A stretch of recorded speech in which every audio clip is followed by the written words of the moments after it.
Cristo. Dou as boas-vindas no retorno a Claudinha, a Chile, o Senhor pode levar ou manter o casinho em paz das suas viagens. E abençoe a Deus também pela sua vida, que foi disposta a estar aqui nesta manhã para aprender um pouco mais do Senhor. Nosso objetivo é sempre esse, trazer um pouco mais de conhecimento. Nós estamos caminhando dentro do livro de Abacuque, já prestes ao fim do capítulo 2, e tem sido um tempo edificante, um tempo em que nós podemos ver que a palavra de Deus ela transcende o tempo em que essa palavra foi escrita há mais de 2.500 anos atrás. É uma palavra que é atual também nos nossos dias de hoje. A palavra de Deus ela se renova, ela se recicla, e sempre o Espírito Santo ele nos traz algum tipo de ensinamento. Semana passada nós trabalhamos o texto de Abacuque, capítulo 2, versos 14, 15, e iniciamos um pouco do 16, que basicamente nós falamos que toda aquela ação do povo babilônico, mesmo trabalhando como instrumentos de Deus, eles foram punidos porque eles excederam. E nós falamos bastante sobre a dificuldade que a liderança tinha, em especial o rei, a realeza, em que eles tinham todo um procedimento maligno. Algo que eu também observei hoje pela manhã, que eu estava fazendo uma pequena revisão, eu lembrava que não só Ezequiel, mas outros livros da Bíblia, eles trazem exatamente essa exortação em relação à liderança. A liderança que, além de andar de uma maneira errônea, ela também ensina as pessoas a andar de uma maneira errônea. Hoje a gente contempla, tenho falado isso, a falta de exemplos, a falta de pessoas que nos podem ser exemplos dentro do meio cristão. Nós vemos toda sorte de coisas, toda sorte de procedimentos, e somos confrontados com igrejas grandes, e aquele sentimento de que uma igreja grande ela reflete a presença, a quantidade de presença de Deus, também acaba refletindo na nossa vida pessoal, em que quando nós estamos passando por uma dificuldade, seja ela pessoal, emocional, qualquer que seja, parece que a gente está abandonado por Deus, e o outro que está do lado, que não vive ou não tenta viver uma vida cristã, ele está sendo mais abençoado por Deus. E você tem que entender que esse grau de medição, ele nunca foi bíblico e nunca vai ser. A tua prosperidade em qualquer área não quer dizer que você está debaixo da graça de Deus. Pode ser que você esteja sob o juízo de Deus, porque o Senhor, aqueles que Ele ama, Ele corrige, Ele traz para perto, e Ele desce o cinto, porque o objetivo dele é fazer com que a pessoa se corrija. Nesse caso, desse texto que nós estamos lendo, não é desejo do Senhor, não é vontade do Senhor que Ele venha, que aquele povo venha a se converter. Pelo contrário, o juízo já está determinado. É algo que nós, como seres humanos, nós não entendemos. Por que alguns o Senhor ele age de uma maneira e outros agem de outra? Nós já lemos na semana passada o texto de Isaac e Jacó, mas podemos pegar também o texto da Babilônia com o povo de Israel, que em grau de desobediência e malignidade não tinha diferença nenhuma, mas uns ele abençoou e outros não. Estava lendo com a minha filha ontem texto de Gênesis, dentro daquela programação que eu passei para vocês de leitura capa a capa. E aí, quando Jacó ele está morrendo, e José traz os dois filhos dele para abençoar, a bênção viria sobre a cabeça do mais velho, ele era o primogênito. Então, certo era a mão direita, que representa a mão da bênção, colocar sobre a cabeça do mais velho, e a mão esquerda sobre a do mais novo. E aí a palavra diz que não, que Jacó fez isso. Quando ele fez isso, José falou: não, pai, não é assim. E pegou a mão dele, tirou da cabeça do mais novo e colocou na cabeça do mais velho. E aí ele olhou e falou assim: filho, o que eu estou fazendo? Mais ou menos, tá? Filho, o que eu estou fazendo é porque Deus está mandando. A bênção não é sobre o mais novo, mais velho, é sobre o mais novo. E aí a gente começa a questionar uma série de coisas. Por que é assim? Por que é assado? E nós esquecemos que nós temos um Deus que Ele é soberano e Ele faz conforme Ele Quer. Tá? Abacuque 2,16. Antes disso, vamos ler um pouquinho de Abacuque. Abre aí. Manassés e Efraim. Inclusive, ele fala que aqueles filhos não seriam filhos dele, de José. Que os filhos na sequência seriam de José, mas que... Não, porque ele queria aqueles filhos como dele. O pai dele falou, não, esses filhos são meus, os próximos são teus. Engraçado que ele também.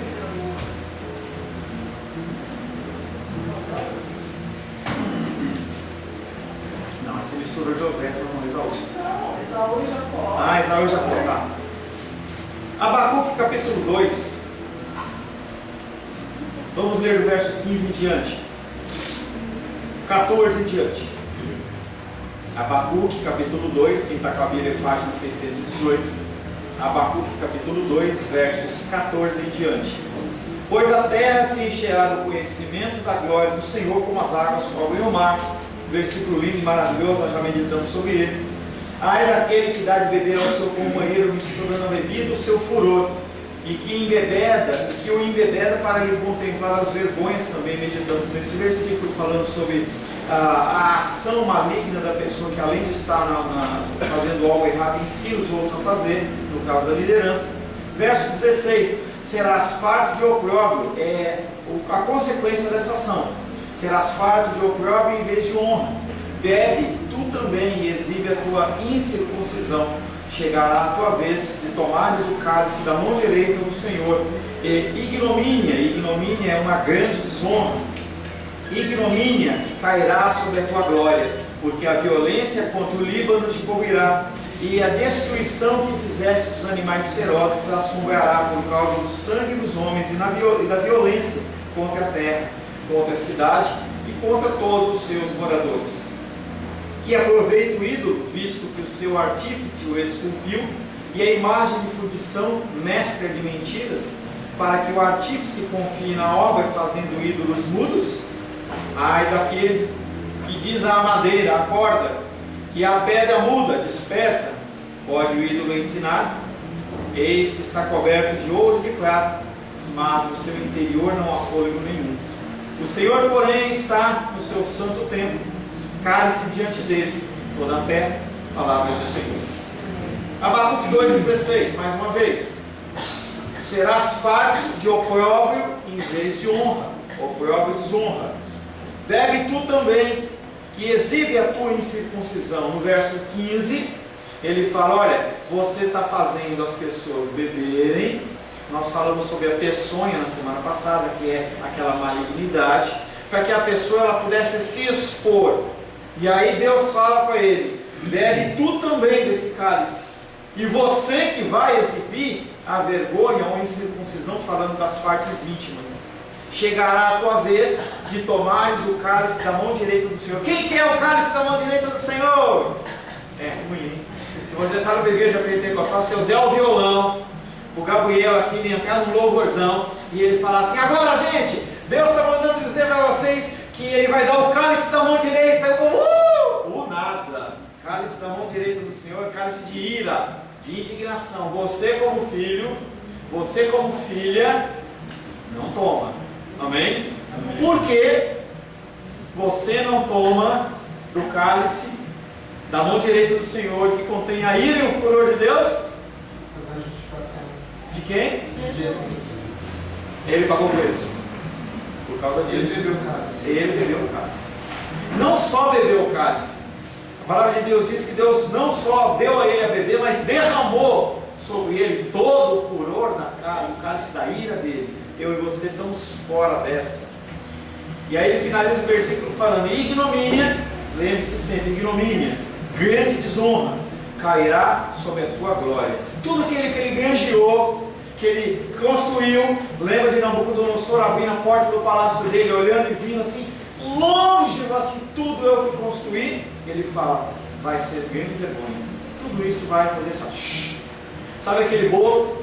Quando a pessoa faz aquele bolo, e aí ele dá aquela pessoa, mais ou menos isso em relação à glória que Abacuque não, a glória que os babilônicos tinham. A ação dos babilônicos por si só traz vergonha sobre si mesmos. Eles ficam saturados desta grande desonra em decorrência da perversidade. Na descrição do juízo final que deve sobrevir a Babilônia, se você for lá em Apocalipse, você vai começar a observar a figura da Babilônia como um exemplo da manifestação do juízo de Deus. É aquela Babilônia lá, não é necessariamente a Babilônia do espírito de Abacuque, e sim todo o governo, toda pessoa que se levanta dentro de uma condição como ele. Você pode ser uma pequena Babilônia se você não tem Cristo, claro, quando você age com falta de amor, com desonra, com injustiça. Tudo isso torna você uma pessoa que busca ser semelhante não a Cristo, mas sim a Babilônia e a juízo. Na descrição do juízo final que deve sobrevir a Babilônia, o caráter retributivo da punição se torna muito claro. Da mesma maneira que os babilônios tratavam os outros, assim Deus também os haveria de tratar. Na mesma medida que você julgar, você será julgado. E para os filhos? Na mesma medida que você julgar, você vai ser julgado? Não, porque Jesus ele levou o cálice da ira de Deus. Há punição sobre a sua vida, sim. Aí a gente vai entrar numa discussão que não tem fim, que chama-se galardão, tá? Que é a diferença entre um salvo cometer um erro ou ter uma vida dissoluta aqui na terra e um ímpio, em que você vai ter algum tipo de premiação que a gente não sabe dizer. Os teólogos eles começam com uma série de devaneios, mas não se define porque a palavra de Deus não explica. Vai haver diferença entre as pessoas que vivem o Evangelho de uma maneira plena aqui e alguém que vive dentro de uma condição nota 5. Tem diferença? Qual é? Não sei. Mas tem. Da mesma maneira que os babilônios tratavam os outros, assim também Deus os haveria de tratar. Se haviam embriagado a outros, eles mesmos seriam embriagados. Se haviam trazido vergonha a outros pela atividade sexual depravada, Deus os envergonharia diante das nações. Por mais repulsiva, e é exatamente isso o nome, que nós possamos olhar para a ira de Deus, ela está pautada em todas as escrituras e ela vai ocorrer. Quando nós vemos uma ação violenta, nosso coração se indigna, ou indigna. Mas Deus ele vai agir dessa maneira, segundo os padrões dele. E as pessoas que estarão aqui na terra não vão entender. É algo que, se a gente ler também Apocalipse, a gente vai ver que quando começar os juízos, começar a cair aquelas pedras, fala assim, vai cair pedras do tamanho de um talento. O talento é 32 quilos. Uma coisa de uma pedrona daquela de granizo de 32 quilos acertando uma. Quando começar o juízo de Deus, as pessoas elas vão começar a ser afligidas e vão procurar a morte, e a morte vai fugir delas, porque elas vão ter que sofrer aqui na terra. É difícil aquele pedaço de você entender, de você aceitar. E as pessoas, em vez de se arrependerem, elas vão levantar blasfêmias contra Deus, porque elas acham a manifestação da ira de Deus uma coisa repulsiva. O derramamento da ira no cálice acha expressão consumada no livro de Apocalipse, em que Babilônia emerge como um símbolo que engloba a perversidade entre as nações. Babilônia fez todas as nações beberem do vinho enlouquecedor dos seus adultérios. Apocalipse 14:8.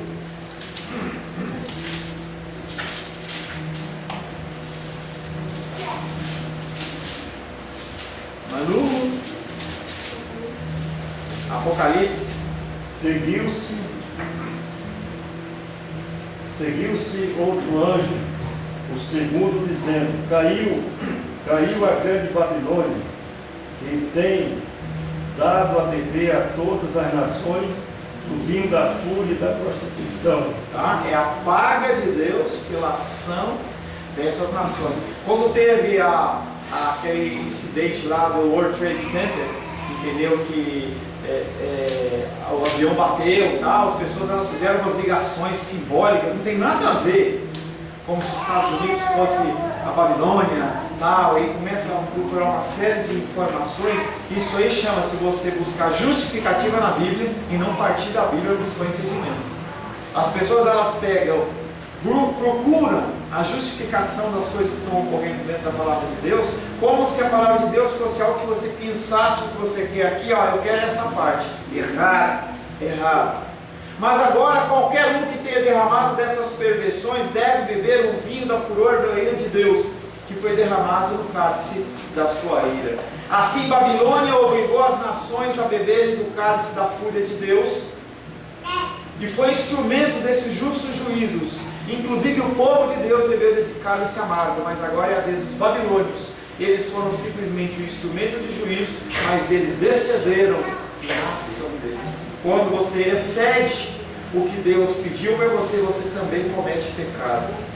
Nós estamos vendo no Evangelho de João à noite, em que Jesus Cristo fala para Pedro, faz tal coisa, ele fala, não vai morrer não, eu vou dar a minha vida por você.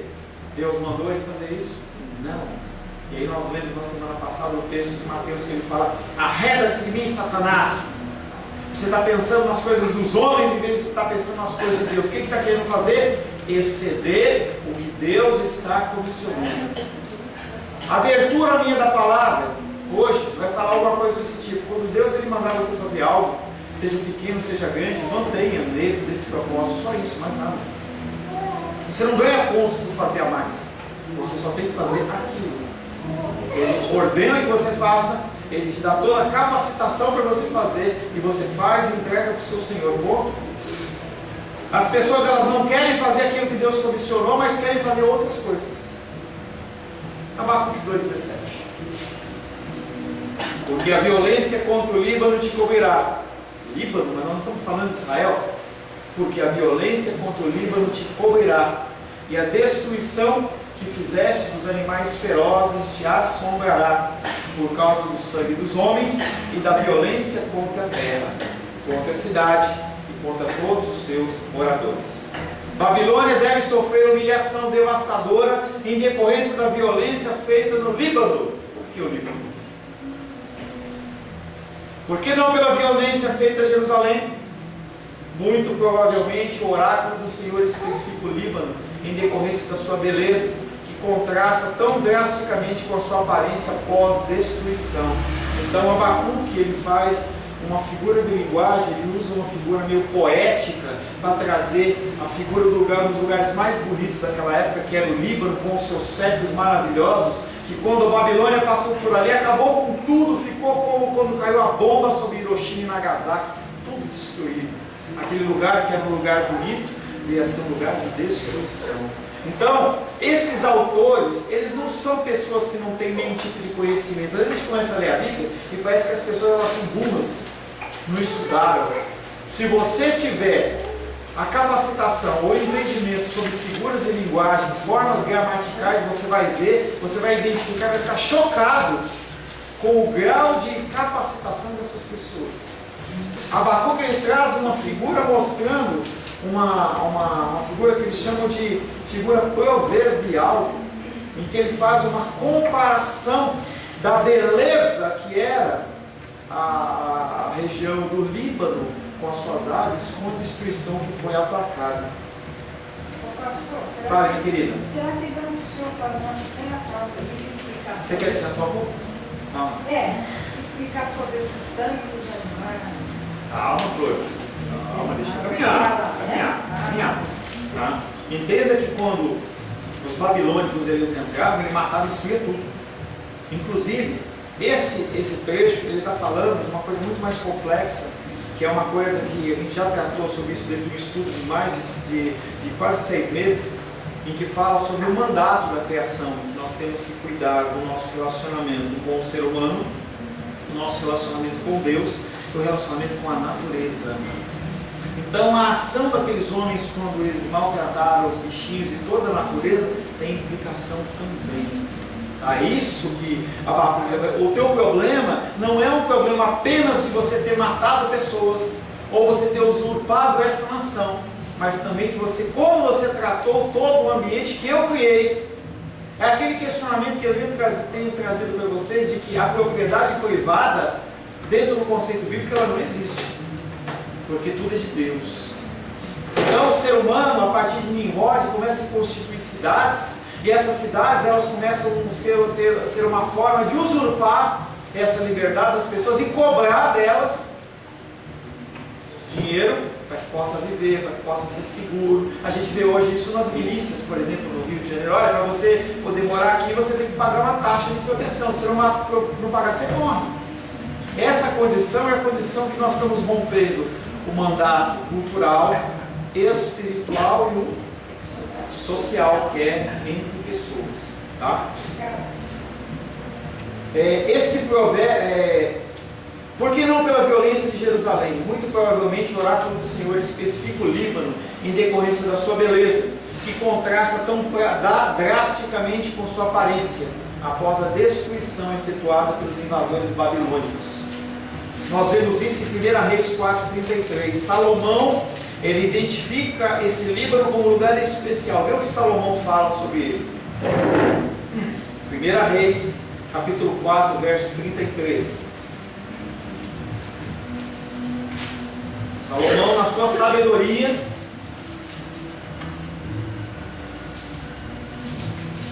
Raiane, 33.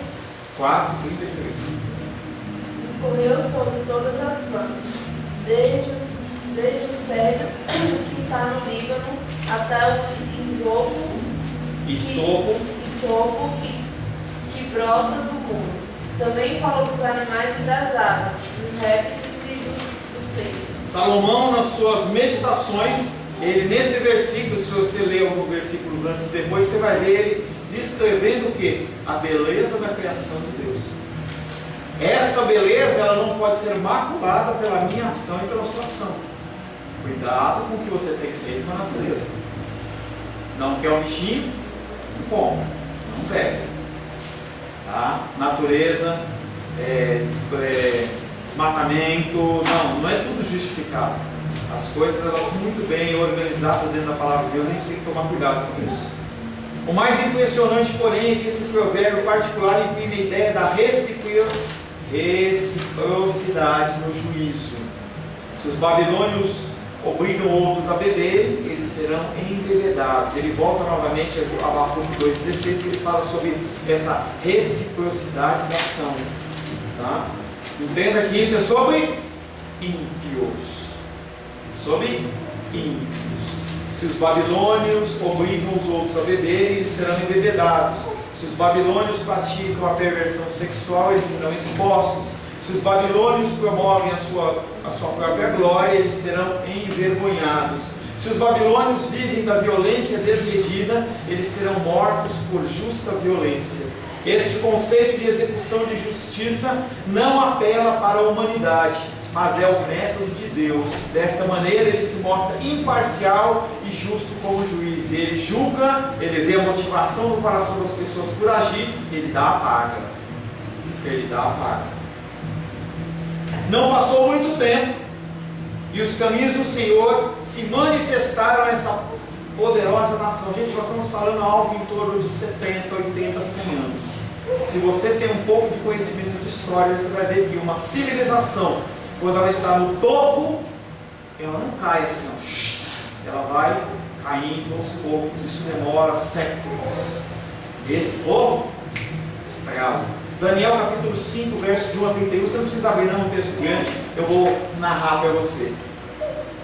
Filho de Nabucodonosor, está lá, Belsazar. Ele está lá se regalando sobre todas as conquistas que o pai dele constituiu. E ele faz uma grande festa. Chama as pessoas mais importantes do reino, chama as pessoas importantes financeiramente, economicamente, e faz uma grande festa. E as festas deles eram pior que o nosso carnaval. 7, 8, 10, 15 dias, intenso o tempo inteiro, não emendava. Os caras já ficavam dormindo ali jogado, era um negócio tenebroso. E aí ele vai excedendo, tem aquele monte de prostituição, aquela pornografia lá dentro, e aí ele excede. O que ele faz? Ele fala assim: olha, eu estou lembrando dos cálices que a gente roubou do templo do Senhor lá. Pega de Israel. E aí os caras vão lá e pegam os cálices e ele começa a distribuir os cálices de ouro, de prata, que eram feitos sacrifícios e tudo mais. E ele fala: vamos louvar os deuses do ouro e da prata, que são quem fizeram que nós estivéssemos nesta condição. Algo que o pai dele fez e virou bicho 7 anos.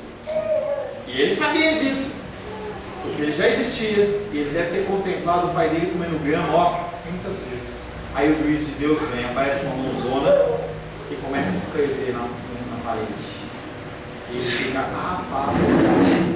Quando chama Daniel: o que está sendo escrito aí? Porque ninguém consegue. Ele fala assim: o teu reino já foi. Naquela mesma noite, aquele homem morreu. O juízo do Senhor é complicado. As pessoas, elas brincam muito com o juízo do Senhor. Essa última máxima proverbial, do versículo 17 que nós lemos, assume uma forma distintiva. Ela começa com a denúncia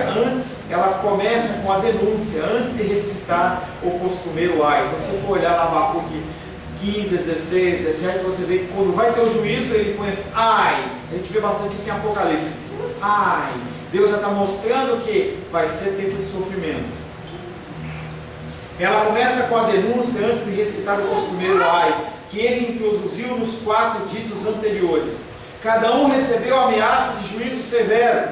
O saqueador será saqueado. Versos 6, 7 e 8. O fortificado será exposto. 9, 10 e 11. O civilizado será desmoralizado. 12, 13 e 14. E o imprudente será difamado. Versos 15, 16, 17. Pastor Paulo, isso é só no Antigo Testamento? Não. Se você for ver os evangelhos, quando Jesus está para ser entregue, está ele, os discípulos, está subindo aquela turba no Monte das Oliveiras, com cacetes, com aquelas tochas. O que Pedro faz? Puxa a espada e corta o dedo de mal. Jesus Cristo vai lá. Pedro, aquele que vive pela espada, morre pela espada. O que ele está falando? Ele está falando que as suas atitudes, elas têm consequências. Cuidado com as suas atitudes.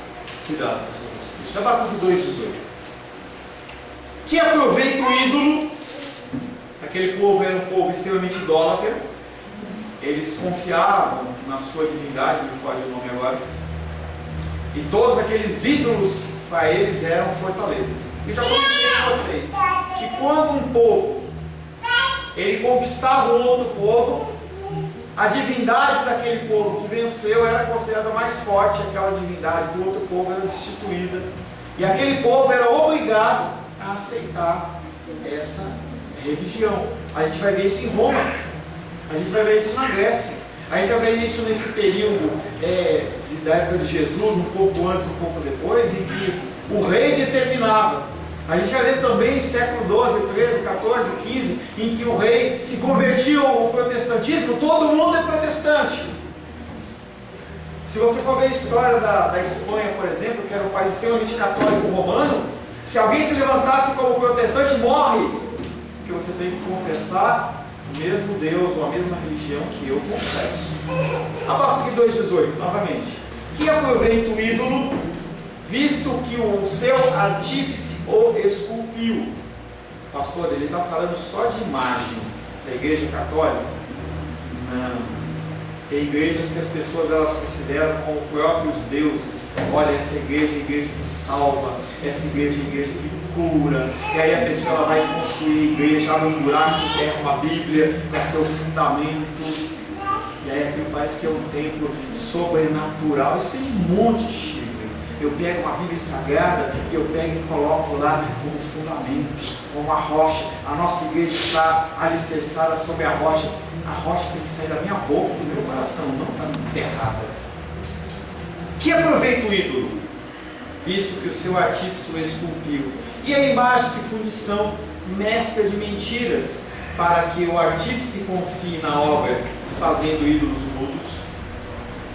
Os rivais pagãos do Deus, que fala Abacuque, aparecem sob a forma de ídolos mudos. Eles são impressionantes, sim, maravilhosos, sua aparência externa. Quando você vê as divindades, Você fala, nossa, que coisa linda, olha que manto legal, aquele rosto. Você olha aquela figura católica romana, aquele rosto lindo, maravilhoso, sem nenhuma espinha, sem nada, a figura de Jesus, aqueles cabelos maravilhosos, aquela barriga tanquinho, aqueles olhos azuis. Você olha e fala, nossa, que coisa linda e maravilhosa. Sua própria origem, bem como a sua constituição, testificam a sua inutilidade. Quem que fez? O homem. A descrição que Deus faz dele zomba da sua existência. Não é eu que estou zombando, é Deus que está zombando.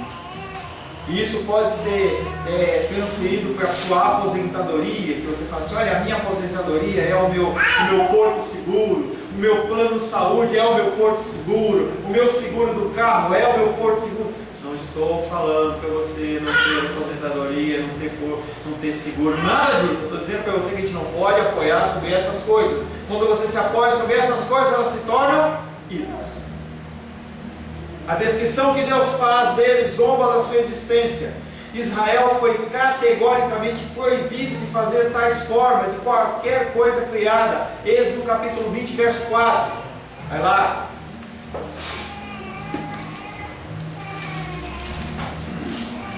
Leia, Felipe.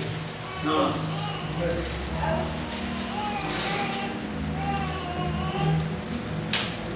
Quando você estiver com soninho para acordar para vir para a igreja, quero dizer para você que entre muitos o Felipe ele vai dormir 2, 3 da manhã trabalhando, tá? E aí ele vem para o dominical. Então você está com soninho porque você dormiu meia-noite, tá? Temos um exemplo. Êxodo 20, verso 4. Alguém, por gentileza? Não farás para ti imagem de escultura, nem semelhança alguma do que há em cima nos céus, nem embaixo na terra, nem nas águas debaixo da terra. Por quê? Por que Deus está dando essa ordenança, Esther? Ai, pessoal, não sei. O que você acha? Por que Ele ordena? Ah, porque Ele quis. Por que Ele ordena, gente? Vamos, gente. Usa uma massa cinzenta. Vamos lá, o máximo que pode acontecer é você errar. Adorar só o Senhor. Hã? Adorar só o Senhor. O que mais? Essas coisas podem se tornar ídolos. Se tornam ídolos. A gente acaba nos apoiando, entendeu, em uma coisa que não vai nos dar nenhum tipo de salvaguarda, não vai nos dar nenhum tipo de proteção. A ação de Deus, ela é muito mais do que impedir que as pessoas adorem outro Deus, e sim que nós não nos fiemos em coisas que não podem fazer absolutamente nada. Deus está agindo com amor, falando assim, olha, se você começar a fazer imagens de coisas, você vai deixar de acreditar no Deus verdadeiro para acreditar numa imagem que um pedaço de madeira você joga no fogo para fazer uma fogueira e outro você faz uma imagem. Na renovação da aliança, a nação reunida teve de pronunciar sua própria maldição sobre qualquer que fizesse um ídolo de escultura ou imagem fundida, pois tal objeto seria uma abominação ao Senhor. Em Deuteronômio 27:15 ele fala, lá atrás eu falei como que era, agora vocês vão falar assim, sou, maldito, se eu fizer uma imagem de escultura, eles declararam algo semelhante que eles fizeram lá na morte de Cristo, que o sangue desse justo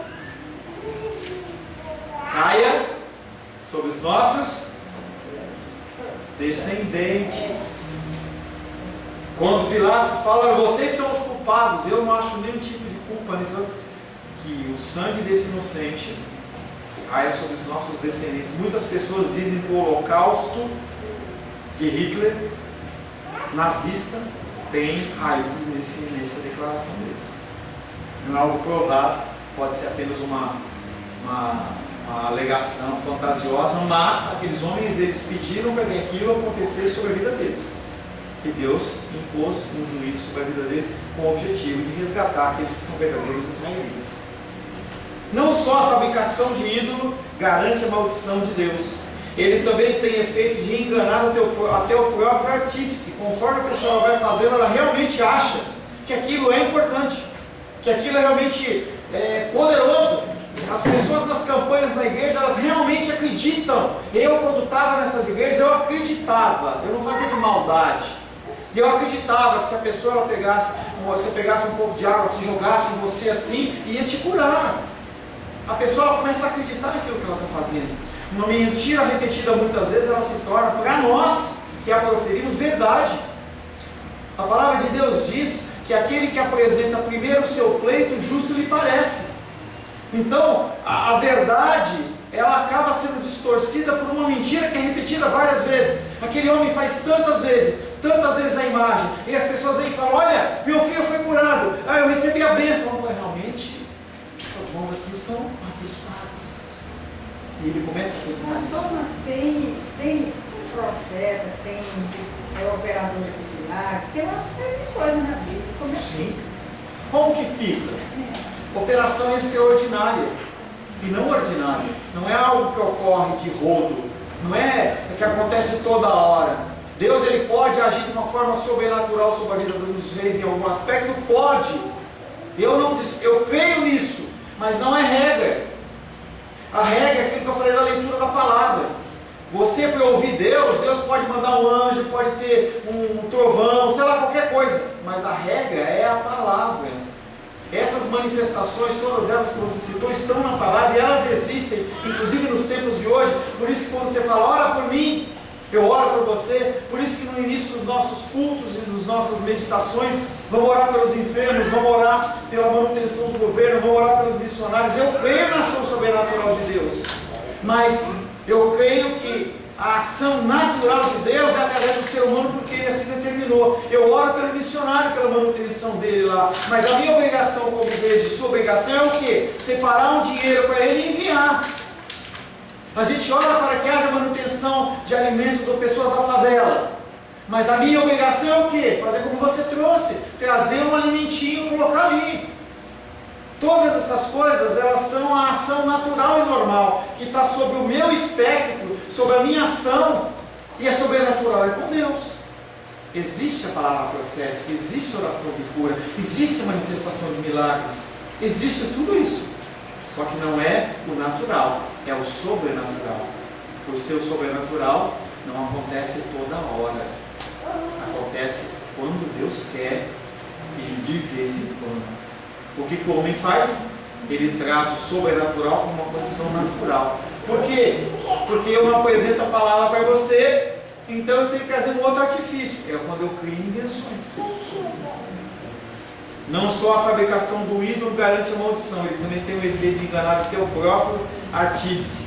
Embora a imagem não pudesse falar, ela comunicava uma falsidade transmitida por sua aparência, de que ela possuía poderes de um ser sobrenatural. Pega um copo d'água e coloca em cima da televisão. É um símbolo. Está na palavra? Você encontra, claro que não tinha televisão naquela época, mas você encontra alguém colocando água, levando água para o sacerdote abençoar para tomar? Não está aqui. Você tem que ser fiel ao que está escrito aqui. Tá a água ungida. Aonde tem aqui água ungida na Bíblia? Aonde tem essas coisas que as pessoas inventam? Não existe.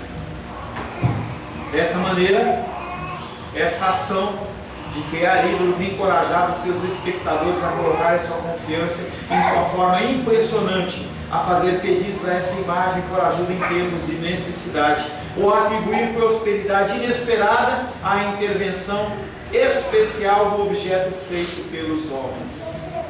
Eu faço uma campanha e falo assim: olha, aqui é a campanha da Arca do Senhor. Então eu vou pegar e fazer um monte de arquinho de papel e eu pego e dou essa arquinha para você. Você vai confiar em quê? Eu pego e dou uma rosa. Eu lembro desse exemplo, eu sempre conto nas minhas aulas. Uma irmã chegou para a titia lá e falou assim: olha, eu trouxe uma rosa que representa a presença do Senhor. Você coloca aí que a presença do Senhor vai estar na tua casa. Aí ela respondeu: e quando morrer no chá, quer dizer que a presença de Deus vai embora? Gente, tem muita simbologia que as pessoas usam para prender as pessoas dentro de raciocínios humanos. Porque é muito mais fácil eu pegar e falar assim: olha, dos reis, toque isso aqui, coloca lá na sua casa. do que eu falar para você, você precisa estudar, você precisa orar, você tem que buscar entendimento. Quando você não entender, vai de joelho 1 hora, 2 horas e busca e lê de novo. É muito mais fácil eu apresentar para você um remédio. É muito mais fácil eu pregar para você com o médico e falar assim: olha, você está com essa enfermidade, toma um comprimido aqui. Opa! Em vez de chegar e falar assim: você precisa mudar a sua alimentação, você precisa parar de comer gordura, você precisa começar a comer algo mais sem açúcar, sem sal, diminuir. Não, remédio, toma. Aí eu estou com diabetes. Meu nível de diabetes está 120, 150, 200. Mas eu gosto de comer doce, dá um remédio. Essa solução fast food não é bíblica. A palavra diz que nós temos que andar gradualmente. Você se converteu há 1 ano, 5 anos, 10 anos, 20, 30, 40 anos, 50 anos, e você ainda continua precisando de mudar muitas coisas na sua vida. Dentro do princípio humano, vem aqui que eu oro por você e está tudo bem. Está nada. A minha oração, ela é bíblica, mas se você continuar fazendo o que você está fazendo, você vai continuar colhendo as consequências dos seus atos. Só que as pessoas não querem isso. As pessoas querem o quê? Soluções mágicas. É a campanha da prosperidade. Você deve 1 milhão, vem aqui que você vai ter um lucro de 10 milhões. Você está com um problema com a tua esposa, com o teu marido, vem aqui que a gente faz a amarração para os posses, né? Traga a pessoa amada em 3 dias. Você não quer ir conversar com a sua esposa, perguntar o que você tem errado, tentar mudar a sua vida, mudar o seu comportamento. Você quer o quê? Fazer a amarração. Eu dou 10 reais, 50 reais, 100 reais para a pessoa faz uma amarração e aí a pessoa volta para mim. É isso que o Senhor não quer. É por isso que é cada vez mais difícil de ser cristão. As pessoas elas querem soluções mágicas. Nós não temos soluções mágicas. Se o Senhor assim o permitir, tem uma moça que eu atendi há 1 ano atrás. E ela estava com problema de depressão, uma série de coisas. Com cargas d'água, ela decidiu tocar em carreira solo. Depois de 1 ano, ela me liga. Quando ligou na terça-feira ou quarta-feira: pastor, eu preciso de ajuda. Eu falei: te ajuda? Te ajuda. Mas você precisa congregar. Não estou falando para você vir na nossa igreja, mas você precisa congregar. Se está congregando ou não, eu falei assim: você vai sofrer. Ah, pastor, eu preciso. Eu falei algumas coisas para ela. Eu falei assim: pastor, você pode me atender? Eu falei: posso. Só que primeiro eu quero ver a sua frequência. Venha na igreja. Eu quero ver você ouvindo a palavra. Porque senão eu assumo ela vai ser o que para ela? Mais um amuleto. Que é o que a maioria dos consultórios de psicologia e psiquiatria são muletas. A pessoa ela quer agir do jeito que ela quer agir e ela age porque ela está necessitada por alguma coisa. Eu falo: vem 1, 2, 3, 4 domingos, daqui a 1 mês a gente conversa. Se você continuar querendo, a gente atende. Amém, queridos? Semana que vem, se Deus assim o permitir, nós vamos finalizar Abacuque 2:19 e 2:20 e depois nós vamos entrar em Abacuque capítulo 3. Por enquanto, nós temos o nosso intervalo. Em nome de Jesus.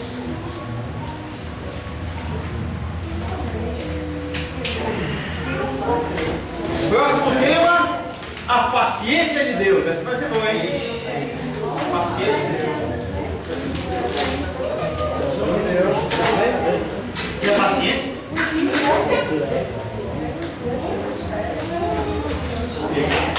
é que você vai falar com os teus hoje semana?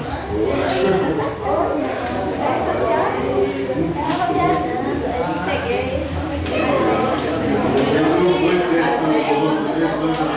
Todos os textos eu mandei.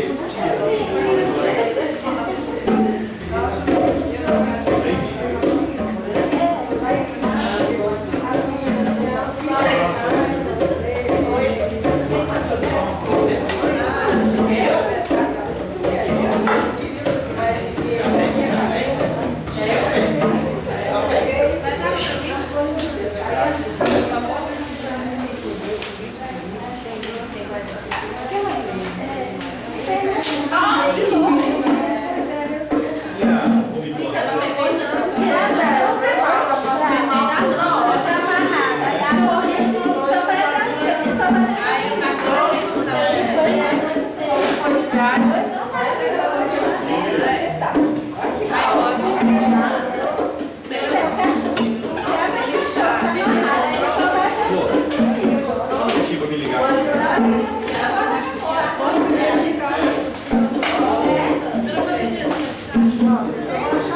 mais ou menos.